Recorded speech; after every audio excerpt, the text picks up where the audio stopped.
कांग्रेस को बहुत उम्मीद रही है, क्योंकि यहाँ पे एकदम कांटे की टक्कर होती है। रतलाम में इस बार कितनी उम्मीदें हैं आप लोगों को? पहले तो मैं आपको बता दूं कि ये कोई कांग्रेस का गढ़ नहीं है। पहले भी हमने इस गढ़ को, जो कांग्रेस का रहा था, उसको हमने खत्म कर दिया है।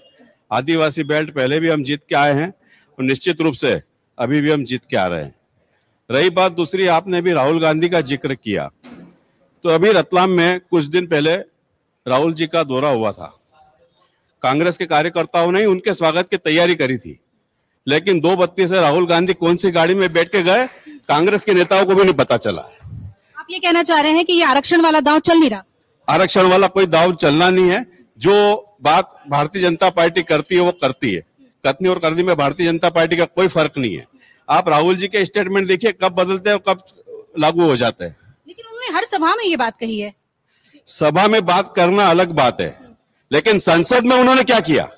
अगर वो कह रहे हैं कि महंगाई का मुद्दा था, अगर वो कह रहे हैं बेरोजगारी का मुद्दा था, तो संसद में क्यों नहीं बोले वो? आप संसद की डिबेट आजकल तो ऑनलाइन होती है, हर टीवी चैनल पे आ रही है, क्यों नहीं बोले वो टीवी के ऊपर? और रही बात, अभी कांग्रेस का एक आरोप हमारे ऊपर रहता है कि आपने सांसद का जो भी है, हमारे प्रत्याशी को आपने आपके उधर खींचा। अरे आपसे नहीं संभल रहा था तो हमने खींच लिया। कमलनाथ की सरकार बनी, कमलनाथ की सरकार थी, आपसे विधायक ही नहीं संभल रहे थे। अब वो विधायक छोड़ करके अगर बीजेपी में आए तो हमारी क्या गलती है? आपको बता दें कि दिलीप भूरिया जो कांग्रेस में थे वो बीजेपी में आए थे, अब नहीं रहे वो। 2019 के बाद, उनके स्वर्गवास के बाद यहाँ पर उपचुनाव हुआ था। जी, ये जो कह रहे हैं कि ये जो चुनाव हुआ था 2014 के बाद, मोदी लहर चल रही थी पूरे देश में, उसके पश्चात जब उपचुनाव हुआ तो सिंगल एक मात्र सीट रतलाम झाबुआ की ऐसी सीट थी जहां से कांग्रेस पुनः जीत हासिल करी। परंपरागत रूप से ये कांग्रेस का गढ़ है, इसीलिए तो नजर है यहाँ। और रतलाम शहर को छोड़कर अगर बात करें, पिछली बार भी अगर हम कांग्रेस यहाँ हारी है तो उसका मूल कारण रतलाम शहर था और कुछ थोड़ा सा हिस्सा ग्रामीण का था। बाकी सब जगह कांग्रेस को ही वोट मिला और आज हम अच्छी तरीके से आगे की बढ़त बनाए हुए हैं और हम लाखों वोट से यहाँ कांग्रेस को विजयश्री मिलने वाली है। आरक्षण की बात जो राहुल गांधी ने कही है, आपको लगता है कि ये जो आरक्षण के मुद्दे पे वापस कांग्रेस आ रही है, ये एक जाति धर्म ऐसी राजनीति को लेकर आ रही है और ये प्रोग्रेसिव पॉलिटिक्स लग रहा है क्या? जातिगत नहीं है। अगर समाज के किसी पिछड़े तबके को अगर ऊपर उठाना है, आजादी के बाद से लेकर आज तक अगर आरक्षण की व्यवस्था नहीं होती तो आज हमारे जो पिछड़े दलित आदिवासी वर्ग के जो लोग आज डॉक्टर इंजीनियर ये नहीं बनते। आज नीड है, आज आवश्यकता है, इसलिए इस बात को कहा गया है। आज ये सारी व्यवस्था अगर आरक्षण में नहीं होती तो नहीं हो पाता।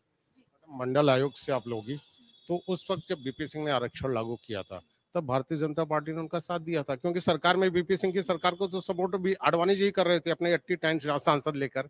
आज सबसे बड़े ओबीसी नेता का दावा नरेंद्र मोदी जी कर रहे थे कि मैं सबसे बड़ा ओबीसी हूं, मेरे अलावा कोई है नहीं।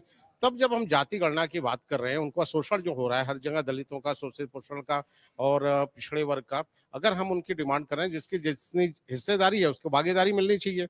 अगर है तो ऐसा भी नहीं कि हम जनरल कैटेगरी को भगा रहे हैं, या जनरल कैटेगरी हम उनको आर्थिक आधार पे जो जनरल कैटेगरी की तो बात ही मत कीजिए, आप ओबीसी एससी एसटी की बात कीजिए। एसटी लोगों को कितने प्रतिनिधित्व मिला है, एसटी लोगों को कितना मौका मिला है रिजर्वेशन के बावजूद? आप 70% जितना आजादी के जो 70 साल हुए हैं, आदिवासियों को रिजर्वेशन इस सीट पे जहां आप खड़ी हैं, ये सीट भी कांग्रेस के काल में हुई है। यहाँ पे जो कैंडिडेट है 4 बार से एमएलए रहे, 5 बार एमपी रहे, चुनाव जीते हैं, तो अगर उनको कांग्रेस ने टिकट दिया तभी चुनाव जीते हैं। क्षेत्र का उन्होंने विकास किया है। 20 साल से यहाँ पर प्रदेश की शासन है, भारतीय जनता पार्टी की शासन है। 10 साल से लोकसभा में देश में मोदी जी का शासन है। कितने आदिवासियों का उन्होंने भला किया, इन पे चर्चा होनी चाहिए ना। अगर आप ये वीडियो YouTube पर देख रहे हैं तो हमारे चैनल को सब्सक्राइब करें और बेल आइकन को दबाना ना भूलें। अगर आप Facebook पर ये वीडियो देख रहे हैं तो हमारे पेज को लाइक करें।